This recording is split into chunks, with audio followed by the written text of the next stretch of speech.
बहुत समय पहले, जब वाराणसी में राजा ब्रह्मदत्त शासन करते थे, बोधिसत्व का जन्म एक धनी ब्राह्मण परिवार में हुआ।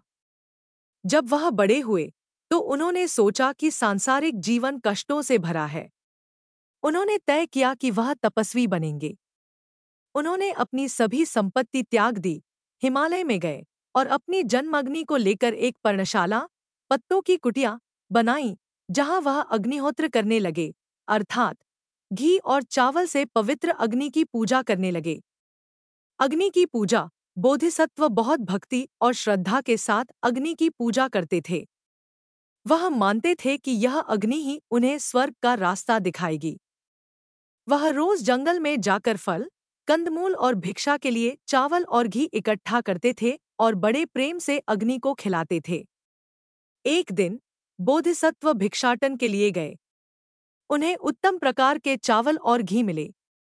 उन्होंने मन में सोचा कि वह आज इसे अत्यंत भक्ति के साथ अग्नि में अर्पित करेंगे, ताकि महाब्रह्मा प्रसन्न हों। जैसे ही वह वापस आए और उन्होंने बड़ी मात्रा में घी और चावल अग्नि में डाले, अग्नि भड़क उठी और अनियंत्रित हो गई। उस अग्नि ने, जिसकी वह इतनी सेवा करते थे, क्षण भर में उनकी पूरी पर्णशाला को जलाकर राख कर दिया। अपनी कुटिया को जलते देखकर बोधिसत्व को गहरा दुहक हुआ।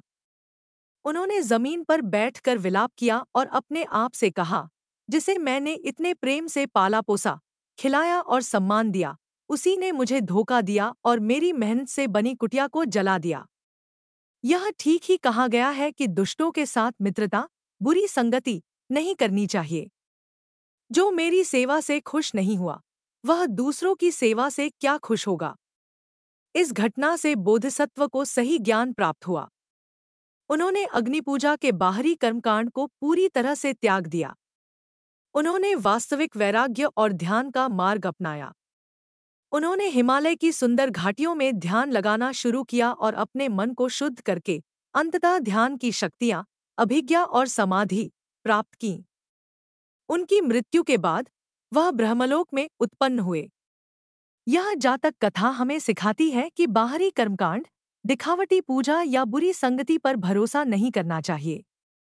जिस तरह अग्नि को खिलाने से वह अनियंत्रित होकर जला देती है, उसी तरह दुष्टों का साथ भी अंततः स्वयं सेवक को ही कष्ट और नुकसान पहुंचाता है। सच्चा धर्म मन की शुद्धता और वैराग्य में निहित है, न कि केवल बाहरी क्रियाओं में।